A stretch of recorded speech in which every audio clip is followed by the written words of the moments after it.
Hey, baie dankie dat jy by ons aansluit. As jy nuut is by SA Gemeente, maak asseblief seker dat jy ingeskakel is op al ons kommunikasie.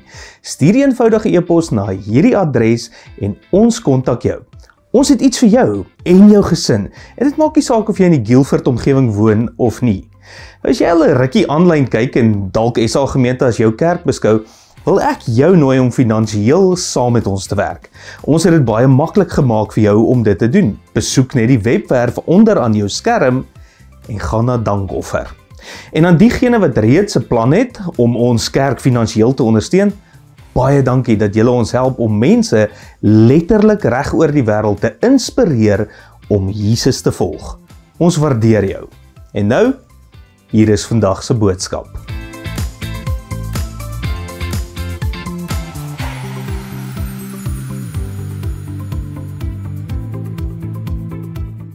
SA Gemeente, ons is besig met 'n reeks wat ons noem The Power of 5. Want, wat as ek jou vertel, die kerk het 5 eenvoudige waarhede en sonder hulle verloor ons alles. Nie groot programme nie tradisies nie mooi geboue nie, 5 riglyne wat soos 'n kompas werk, 'n kompas wat sê, die woord wys die rigting. Geloof is die antwoord. Genade is God se geskenk. Christus is die kern en God se heerlikheid is die doel. En elke keer wanneer die kerk een of meer van hierdie 5 vergeet, dan gebeur dit. Ons raak vasgevang in onsself. Ons bou kerke rondom mense en nie rondom God nie. Maar elke keer wanneer ons dit weer ontdek, bars daar 'n kragtige nuwe lewe los. Dit is wat hierdie reeks doen. Dit is nie net geskiedenis nie. Dit is 'n herontdekking van hoe die kerk weer haar pad vind. Vandag gesels ons oor sola fide, wat beteken slegs genade. Dink jou in, 'n kind kry vir die eerste keer die sleutel van haar huis. Sy druk dit in die slot, draai dit en die deur spring oop. Sy hardloop binne en roep, "Ek hoort hier." Nou dink jou in, sy stop by die deur. Sy gaan nie die kombuis in waar haar ma kos maak nie. Sy sit nie aan die tafel saam met haar pa nie. Sy lê nie op die rusbank saam met haar boeties en sissies nie. Sy het die sleutel, sy het die deur oopgesluit, maar sy het nooit binne in die huis gaan leef nie. Dis wat gebeur het met ons verstaan van sola fide, geloof alleen. Ons het verlossing gereduseer tot 'n sleutel in die deuroomblik. Glo jy, ja of nee? En dan stop ons daar. Ons het dit 'n slogan gemaak, eerder as 'n lewenslange manier van woon in die huis van God. 500 jaar gelede het Martin Luther uitgeroep teen 'n kerklike stelsel wat verlossing 'n saketransaksie gemaak het. Betaal vir jou verlossing, bid die regte gebede, klim die regte trappe en dalk kry jy 'n paar eeue korting van die vage vuur af. In daardie konteks was sola fide, geloof alleen, 'n profetiese vryheidsroep. Dit was medisyne vir 'n siektheid. Maar wat gebeur as die medisyne die hele dieet word? Ons moet mekaar waarsku dat die reformatie se groot korrektief absoluut noodsaaklik was in sy tyd, maar in ons tyd 'n oorkorreksie geword het. Sola fide, geloof alleen, het so belangrik geraak dat dit soms as die hele evangelie beskou word tot vandag toe. Jy sal letterlik mense hoor sê, jy moet net glo. Dit is daardie mense wat die Barna groep se navorsing vir ons wys as Christene identifiseer, met ander woorde, glo, maar wie se lewens nie een duit verskil van gewone sekulêre mense van die wêreld nie. En so word Christendom vir baie mense gereduseer tot, glo jy, dan is jy in, glo jy nie, dan is jy uit. Transaksie afgehandel, hemel verseker, deur oop, klaar. Maar Jesus het nooit gesê, glo hierdie 3 punte oor my en jy's reg vir die hemel nie. Hy het gesê, volg my, nie net glo in my nie. Dink aan hoe baie kere in die evangelies Jesus sê, volg my, vir Petrus en Andreas by die meer, vir Matteus by die tolhuis, vir die ryk jong man, en so kan ons aangaan en aangaan. Nooit het Jesus mense genooi tot 'n oombliklike transaksie nie. Hy het hulle genooi op 'n pad, 'n reis, 'n weg. En daarom was die vroegste naam vir Christene nie gelowiges nie, maar mense van die weg. Dit het nie gegaan oor die regte blokkies afmerk nie. Dit het gegaan oor saamstap, saamleer, saam leef. Nou hier lê die probleem. Transaksionele geloof sê verlossing is 'n eenmalige gebeurtenis. Transformasie geloof sê dit is 'n lewenslange proses. Transaksionele geloof, ek het die gebed gebid, ek is klaar, ek is veilig. Transformasie geloof, ek het ja gesê vir Jesus en nou sê ek elke liewe dag weer ja, soos sy gees my in liefde, genade en getrouheid vorm. Transaksionele geloof is soos om 'n gimnasium lidmaatskap te koop. Jy teken die vorm, betaal die fooi en gaan nooit oefen nie. Transformasie is wanneer jy elke dag opdaag, sweet, sukkel, sterker word en stadig aan die mens word wat jy moet wees. Paulus self gebruik hierdie taal. Word verander deur die vernuwing van julle gemoed. Gaan kyk maar in Romeine 12 vers 2. Werk julle eie heil uit met vrees en bewing, want dit is God wat in julle werk. Filippense 2, 12 tot 13. Genade is werklik. Jy kan dit nie verdien nie. Jy kan dit nie afwerk nie. Genade is die onwrikbare fondament. Maar keuse is ook werklik. En daarom is die Bybel vol uitnodigings. Kies vandag wie jy wil dien. As iemand agter my aan wil kom, moet hy sy kruis opneem. Bly in my en ek bly in julle. Genade vee keuses nie uit nie, dit bemagtig keuses. Genade is die suurstof, getrouheid is die asemhaal. Genade dek die tafel, getrouheid is om aan te sit en te eet elke dag. Wat maak ons dan met sola fide? Moet ons die reformatie se kreet weggooi? Nee, ek wil sê dit was 'n gedeeltelike waarheid, 'n noodsaaklike waarheid, maar nie die volle waarheid nie. Geloof is onontbeerlik, sonder dit kan ons nie eens begin stap nie, hoor my mooi.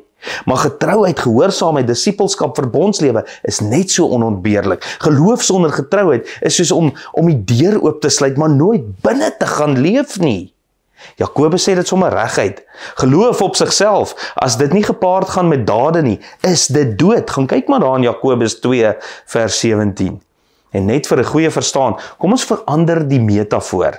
Die Bybel beskryf verlossing nie hoofsaaklik as 'n hofuitspraak nie. Dit beskryf dit as 'n verbond. Dink aan 'n huwelik. Ek doen, jy weet as jy daar so sê, ja ek doen. As jy dit sê in die begin, stel jou voor 'n man sê 5 jaar later vir sy vrou, maar ek het mos gesê ek doen. Hoekom moet ek dit dan nou uitleef? Dis absurd. Die ek doen is die deur tot 'n verbondslewe van daaglikse trou. So ook met Jesus, ek glo, sê is nie die einde nie, dis die ingang tot 'n verhouding wat groei, deur die vreugde en hartseer, deur vergifnis en herstel, deur gedeelde pyn en gedeelde hoop, praktiese leef van transformasie. Wat beteken dit vir ons? 'n Paar dinge. 1, geloof is nie 'n eindstreep nie, dis 'n beginstreep. As jy jare gelede 'n gebed gebid het, dit was nie graadvang nie, dit was dag 1. Waar volg jy Jesus vandag? Nommer 2, vra daagliks, waar sê Jesus vir my, volg my vandag? In watter gesprekke, watter dade van vergifnis, watter risiko's en dapper keuses? Nommer 3, hou genade en keuse saam. Moenie wat ons verlede keer gesê het in wettisisme verval nie. Dis alles op my skouers of goedkoop genade, niks lê by my nie. Genade is die grond, keuse is die saadsaai, saam bring dit vrug. Nommer 4, onthou die wêreld soek transformasie, nie slagspreuke nie. Ons bure het nie nog plakker slagspreuke nodig nie, hulle moet lewens sien wat getransformeer is deur radikale liefde, vergifnis en gasvryheid. Kom ons keer weer terug na die kind met die sleutel. Die goeie nuus is, jy het nie die sleutel nie. Jy's genooi om in die huis te leef, om aan die tafel te sit, om saam in die maaltye te deel, om te lag in die sitkamer, om te rus in die Vader se arms. Geloof alleen was nooit bedoel om by die sleutel te stop nie. Dit was bedoel om 'n lewe van getrouheid, gehoorsaamheid en transformasie oop te sluit vir jou. So hoor vandag Jesus sê, hy sê nie net glo in my nie, maar ook volg my. Hy maak die deur oop en kom leef voluit in die huis van God. Dis waarheen die Here ons roep. So as ons sê geloof alleen, is dit vir ons regtig belangrik om in daai geloof vas te hou. Dit is die beginpunt. Maar dis nie al wat jy nodig het nie. Daai geloof moet aksie word. Daai geloof moet gesien word. Daai geloof moet uitgeleef word. Dis inderdaad nie graadvang in Christendom nie. Dit is bloot by die eerstejaarsklas opdaag en sê ek is hier. En hier gaan ek bloed sweet. Vir my hele lewe lank gaan ek in 'n verbondsverhouding stap met God. So SA gemeente, ons is 'n netwerk wat die nommer 1 ding is in jou lewe. En jy is daai nommer 1 netwerk in ander mense se lewens. Ons leef dit elke dag, elke plek, elke verhouding, daar waar jy bly, werk en speel. Dis wie ons is. Dis waarvoor die Here ons roep. Mag jy geseënd wees met sola fide. Net soos wat ons die vorige keer gepraat oor sola scriptura, ons het gesien hoe belangrik is die woord, hoe moet ons dit in konteks verstaan? Net so moet ons slegs geloof, sola fide, in konteks verstaan. Geloof, absoluut belangrik. Gooi ons Martin Luther weg? Nooit nie. Maar vat ons dit 'n stap verder, waar Petrus en Paulus en Jesus ons heen vat. Sê nie net, hier is die 3-punt teologie, hoor jy, aanvaar Jesus, bid die gebed, jy is gered, ou maat nie. Nee. Ons leef dit. Ons wys dit. Jakobus is baie ernstig oor in Jakobus 2 vers 17. Sy vir ons sê, as dit nie gepaard as jou geloof, nie dade wys nie, is dit dood. Letterlik dood. Maar ons het hierdie tierlantuintjie ontwerp in ons geloof, om te sê, jy moet net glo is genoeg. Dit is nie. Die Bybel is baie duidelik daaroor. Het was nodig vir Martin Luther om vir ons te sê, hey, geloof is genoeg, dis die beginpunt. En dan moet ons dit leef. So mag ons as SA gemeente in hierdie nommer 1 netwerk van ons lewens dit leef in elke ander netwerk in 'n net wat mense saambring, wat hierdie ding so sterk maak, mag ons dit voluit leef. Amen. Here, dankie dat ons in sola fide kan sit. Dankie dat ons aan hierdie geloof kan vashou, wat die beginpunt is. Dankie dat U vir ons hierdie suurstof gee. Hierdie suurstof wat ons kan inasem, die geloof. Help ons om dan daai asem te vat, dit deel te maak van ons liggame en dit uit te blaas, die werk in te sit, te doen, op te daag, daar te wees. En mag U goedheid hierdie wêreld binne gaan, mag dit hierdie wêreld versier en deel word daarvan. En Here, mag dit 'n nuwe bries van liefde, barmhartigheid, genade, liefde vir ons naaste, vir ons vyande, vir almal soos wat U gesê het, mag dit insypel oral waar ons bly werk en speel.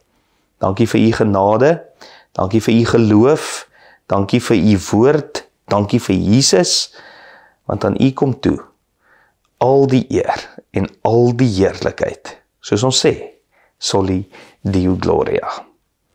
In Jesus se naam, amen. Ontvang nou die seën van die Here. Ek seën jou in die naam van God die Vader, wat nie net glo in jou nie, maar wat kom bly het saam met jou, wat kom stap het saam met jou, wat hierdie aarde gemaak het vir jou, wat gewerk het met sy hande, en alles hier buite wat so ontsettend mooi is, kom gee het. Ek sê in die naam van Jesus Christus, wat prakties dit kom leef het, wat geloof hande en voete gegee het. En ek sê nou in die naam van die Heilige Gees, wat in en met jou sal wees, al die dae van jou lewe, en jou nooit sal los nie, om daai geloof ook hande en voete te gee in jou lewe. Jy is geseënd. Amen.